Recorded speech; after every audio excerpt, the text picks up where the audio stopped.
الحمد لله محق الحق بكلماته ومزهق الباطل بقوته، وصل اللهم وسلم على نبينا محمد وآله وصحبه أجمعين.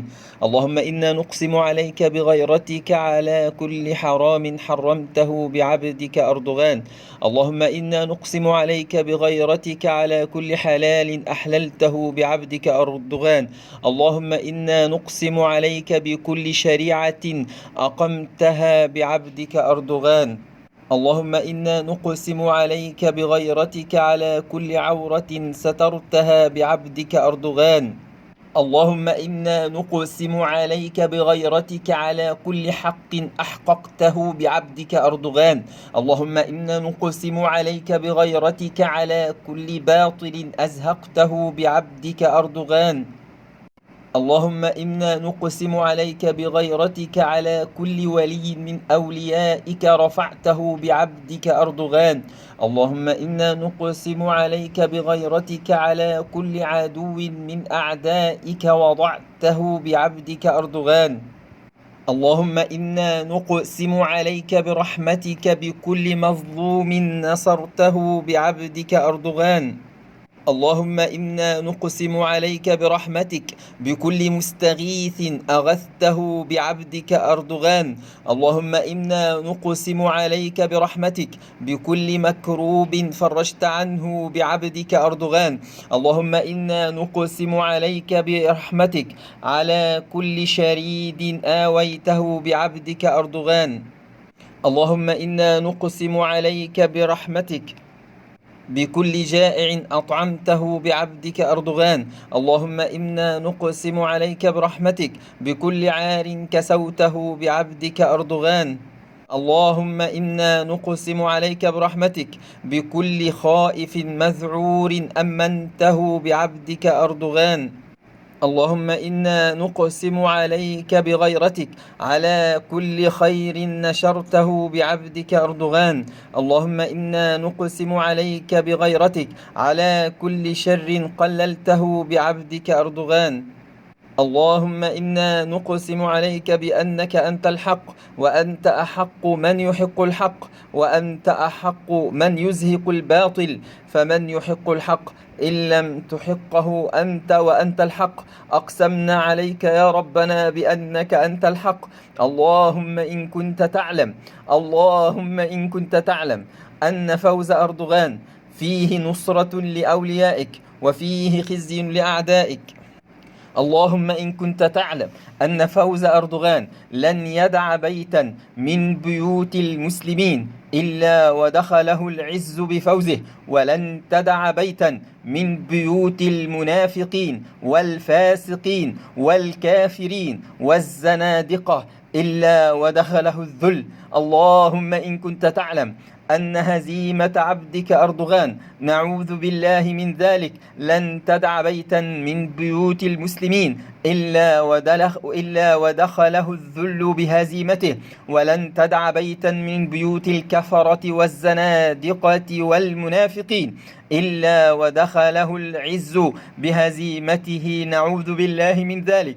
اللهم إن كنت تعلم أن فوز عبدك أردوغان لن يدع قلبا من قلوب أوليائك إلا وسيدخله الفرح بفوز عبدك أردوغان، ولن تدع قلبا من قلوب الكافرين ومن قلوب أعدائك الملاعين إلا وسيدخله الحزن والحسرة والأسف والكآبة.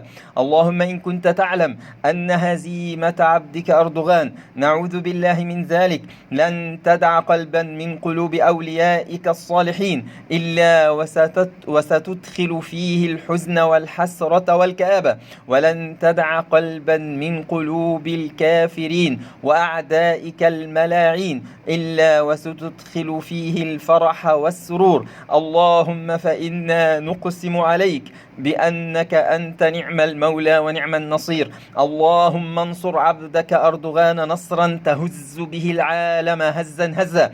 اللهم انصر عبدك أردوغان. اللهم انصر عبدك أردوغان. اللهم انصر عبدك أردوغان نصرا تهز به العالم هزا هزا. اللهم انصر عبدك أردوغان. اللهم انصر عبدك أردوغان تهز به العالم هزا هزا. اللهم انصر عبدك أردوغان نصرا مؤزرا، نصرا تهز به العالم هزا هزا برحمتك يا أرحم الراحمين. أقسمنا عليك بغيرتك على الأماكن التي رفع فيها اسمك وأقيمت فيها الصلاة لك وحدك لا شريك لك. اللهم إن كنت تعلم أن في نصرة عبدك أردوغان أن تقام الصلوات، وأن في هزيمته أن توقف الصلوات حيث يصلى لك فيها، فنقسم عليك بغيرتك على شريعتك أن تبقي عبدك الذي تقام به الصلوات حيث لا تقام الصلوات إلا به. اللهم إن كنت تعلم أن في نصره نصرا للإسلام وعزا للمسلمين، وفي هزيمته هزيمة للإسلام وذلا للمسلمين، فنقسم عليك بولايتك لعبادك الموحدين إلا نصرته نصرا مؤزرا، نصرا تهز به العالم هزا هزا. يا ربنا نسألك برحمتك ألا تخزنا بهزيمة عبدك أردوغان. اللهم لا تذلنا بهزيمة عبدك أردوغان. اللهم لا تذلنا بهزيمة عبدك أردوغان. اللهم نعوذ بوجهك الكريم أن تذلنا بهزيمة عبدك أردوغان. اللهم نعوذ بوجهك الكريم أن تخزنا بهزيمة عبدك أردوغان. اللهم نقسم عليك بوجهك الكريم أن تعجل فرجك، وأن تقرب غوثك، وأن تنزل نصرك المؤزر على عبدك أردوغان.